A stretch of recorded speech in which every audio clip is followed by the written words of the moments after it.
गंगा तीरे माई मंदिरिया पावन बाटे धाम हो। अदलपुरा के शीतला मैया जाने सकल जहान हो।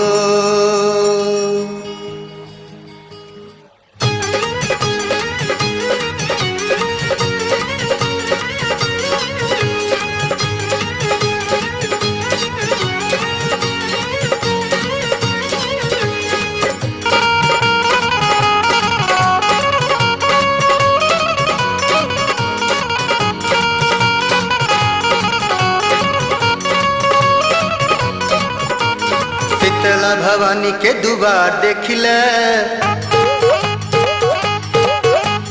शीतला भवानी के दुआर देखिले, अदलपुरा में दरबार देखिले। शीतला भवानी के दुआर देखिले, अदलपुरा में दरबार देखिले। शीतला भवानी के दुआर देखिला, अदलपुरा में दरबार देखिला। शीतला भवानी के दुआर देखिले, अदलपुरा में दरबार देखिले। शीतला भवानी के दुआर देखिले, अदलपुरा में दरबार देखिले।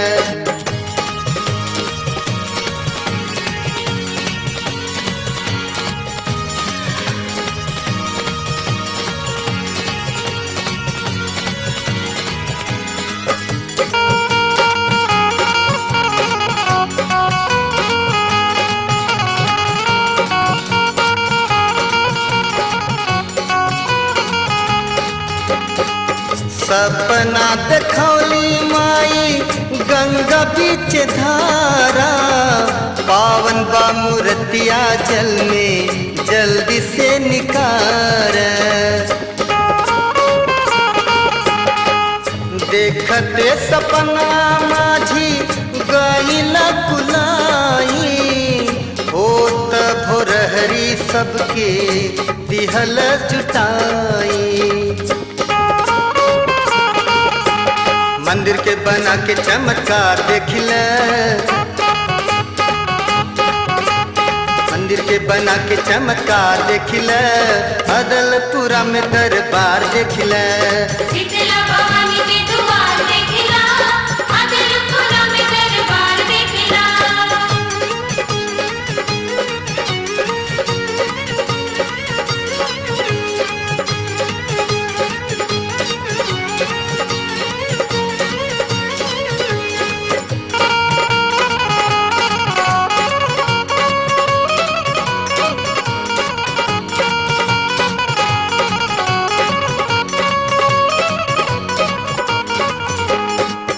मंदिर के बनते फैलल सगरऊ जियार हो, दर्शन के खातिर जुटे लागल संसार हो। दुनिया में बाटे बस एक दरबार हो, माझिए पुजारी पंडा माझी सरकार हो। भगतन के भेड़िया पार देखिले, भगतन के भेड़िया पार देखिले, अदलपुरा में दरबार देखिले। शीतला भवानी के दुआर देखिला, अदलपुरा में दरबार देखिला।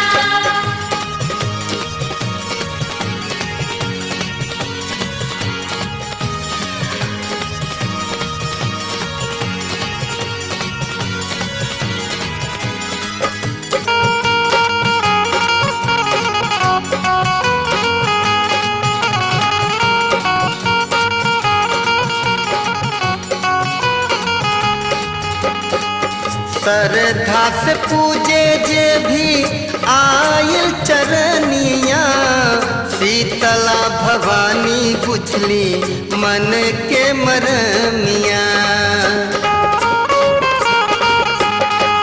जुग जुग से सब ही जानला कहानियाँ, शीतला के शीतल छैया झूमे सारी दुनिया। मधुर माई गीतिया के थार देखिल,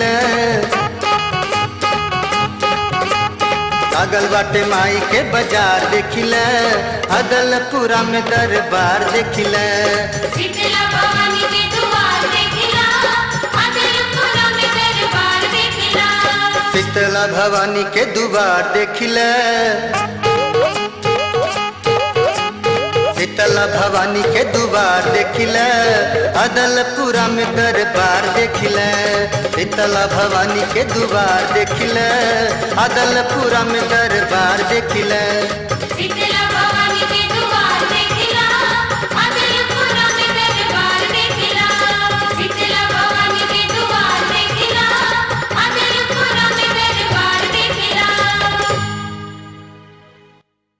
Jeevandeep Institute of Management and Technology affiliated to the Bundelkhand University, offering a trioka of management, computer and paramedical courses to the students of the region at affordable cost. The courses are recognized by the UGC, AICTE and PCI.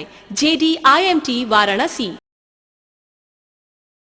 JD Institute of Fashion Technology, Varanasi is redefining fashion designing with 9 courses: fashion designing and GMT, fashion illustration, fashion business management, fashion merchandising, garment export management, jewelry designing and manufacturing, interior designing, fashion photography, window dressing, and provides state-of-art hostel, medical and recreational facilities. JD Institute of Fashion Technology, Varanasi.